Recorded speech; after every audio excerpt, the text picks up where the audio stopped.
Hi guys! Magandang gabi. Welcome back po dito sa Gandara SRU channel for Showbiz Update. Andito na naman nga po akong muli nagbabalik ang nagmamaganda ninyong kachismosang Kim Pao upang maghatid sa inyo ng latest update and fresh happenings patungkol kay Kim Chiu and Paolo Avellino. And para nga sa gabi ito, tatalakayin natin at pag-uusapan ay may kinalaman po sa magiging ganap ng Kim Pao bukas. So, eto na yun finally.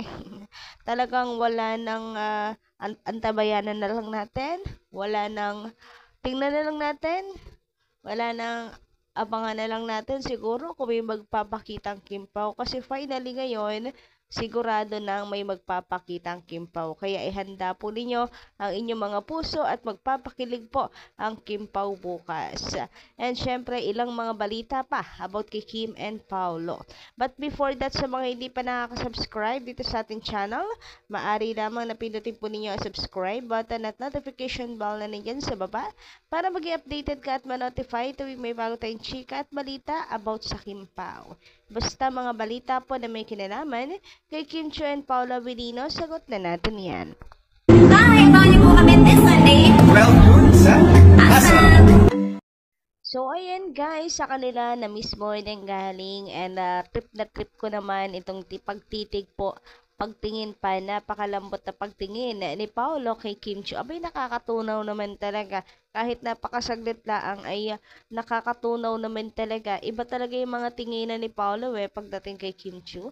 Pati dito sa promotion, dito sa ano lang nila, video greetings ni Kim and Paolo. Paanyaya po para sa lahat ng mga Kim Pao fans. Napakaikli, napakasaglit lang, pero grabe nakakakilig dahil meron ngang paganyang tinginan si Paolo. Iba talaga yung ano niya, yung mga mata niya pagdating kay Kim Chiu. Basang-basa mo eh. Samantala, sabi naman dito, we are really waiting for this moment to come. Dahil 3 or 4 Sundays na kami nag-aabang sa inyo, Kim Pao. Yes. So, at least ngayon, final na yan. Thank you so much, Kim Pao. Advance, happy Valentine's, Kim Pao. Love namin kayong dalawa. Ingatan mo, Pao si Kimi. At Kim, alagaan mo naman si Pao. May tiwala kami kay Pao na mahal ka ni Pao. God bless. Hoy, grabehan naman talaga yon. Pero I agree. Talagang naniniwala din ako na ang pagmamahal ni Paolo Avellino kay Kim ay walang hanggan. Hoy, grabehan. Talagang ang pagmamahal ni Paolo kay Kim ay napaka-pure. 101% talaga. Sobrang mahal niya si Kimi. Anyway, about dito, bago tayo maligaw sa ating pinag-uusapan, sa Sundays, ganap ng Kim Pao, gasting nila sa ASAP, finally, 'di ba? Wala na tayong manood na lang po tayo, tingnan natin kung nandiyan ang Kim Pao. Pero ngayon, totoo na to. Sabi nga nag-comment, ilang Sundays na nating inaabangan ang Kim Pao. So ngayon, hindi na tayo mabobokya, guys. Hindi na tayo mabobokya. Sana lang talaga, tagal-tagalan po nila ng ng appearance sa Kim Pao. Tagal-tagalan nila ng konti. Ang tagal kaya nating inintay ang moment na to. Tapos, ang dami kasing love team guys na magpapakilig. Ang daming guest po sa ASAP. So, nagwo-worry ako. Napakasaglit lang yung appearance ni Kim and Paolo. So, yun lang. Sana po matagala para sulit na sulit yung ating paghihintay. Pero dahil nagsimula na yan, for sure, sunod na po dyan ang world tour ng Kim Pao, and meron na nga po ako nabalitaan na date po ng unang world tour ng Kim Pao. So, sa next vlog natin pag-uusapan po natin yan. Para sa mga hindi pa updated. Anyway, save the date naman po tayo. Sa March 29, 2025, guys. Black screening po ito ha. Ng My Love Will Make You Disappear. SM Cinema 2, Baguio City. Ayan po at 1 p.m. Yan is save nyo na daw po ang petsa na yan. Black screening po ito ha. March 29, 2025. So nakaka-excite and nakakatuwa naman talaga yung mga Kim Pao fans. Ano? Abay, napaka-active pong tunay. Talagang nagpapasalamat ako lalo na sa mga mains na wala pong pagod. Hindi nakakaramdam din ng pagod pagdating sa Kim Pao na nakikitulong po sa promotion ng My Love Will Make You Disappear. Anyway, sabi dito, bilyon ang kikitain niyan. Buong mundo ay manonood sa iba't ibang mundo. God bless you, Kim Pao. Nako, magdila anghel po kayo. Sana nga po, bilyon ang kitain ng movie na to. Kung kaya natin at kung loloobin po ng Panginoon, ay makapag-break tayo ng record. Pero ngayon pa lang naman, nararamdaman ko na. So, kumbaga, ano na lang po natin to, nasa atin pong mga kamay din ang success po ng movie ng Kim Pao. Focus po tayo, sa pagpo-promote lamang. Ayan, maraming sa lahat.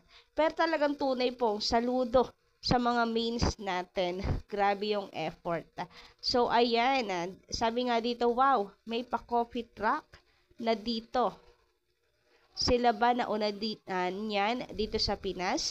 About po ito sa effort din ng mga taga Baguio natin, naka-Kim Pao fan, na may pa-truck pa nga po, coffee truck, sa last shooting day ng movie nila Kim and Paolo. So, nung nakaraan pa po ito. And dati nga po, sa ibang bansa lang natin yan nakikita sa Korea. Pero ngayon, meron na rin sa Pinas. So, tanong dito, sila bang nauna niyan?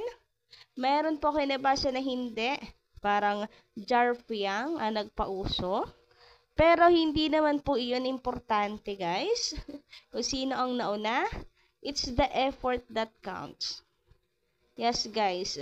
Yung effort po yung tingnan natin dito. Para, alam niyo yun, yung sinacrifice na oras, syempre, may kanya-kanya rin naman tayong buhay, 'di ba? Pero binibigyan at nilalaanan po natin ng oras ang Kim Pao. Grabing effort po ito. So, I appreciate natin yon. It doesn't matter sino pong nauna or nagpauso. And speaking of effort, so eto pa nga, Kim Pao lang ang ganito. Tagahanga nila, galing Baguio. Dami nilang pasalubong sa Kim Pao. Thank you sa pagmamahal nyo sa ating idolo. Sabi ni Papi, tama na daw ang letter ang ibigay sa kanya. Pero dahil mahal na mahal sila ng mga fans, hindi talaga nila mapigilang magbigay. Kasi nandun ka na rin lang naman, 'di ba? Ano na rin, parang accomplishment na rin po kasi yan. Once na nakapag-abot ka ng gifts sa iniidolo mo, lalo na't kung alam natin na na-appreciate po nila yan, binibigyan po nila ng value, ganyan, at kanilang iniingatan. Diba, sino pong hindi talaga mapapabigay ng regalo? Pero in fairness, dito kay Papi, talaga namang napaka-humble na tao at napaka-contented na talaga sa atin pong pagmamahal. Even letters lang ay sobrang na-appreciate na niya. Actually, parang mas na-appreciate niya yun kasi may nababasa siya kung gaano natin sila kamahal. Anyway, sabi pa dito, wow, grabe effort ng mga Kim Pao. Kaya daming inggit sa inyo dahil mapagmahal mga fans. Sabi pa dito, paano hindi alam ni ay lugar ni Pao Babe niya.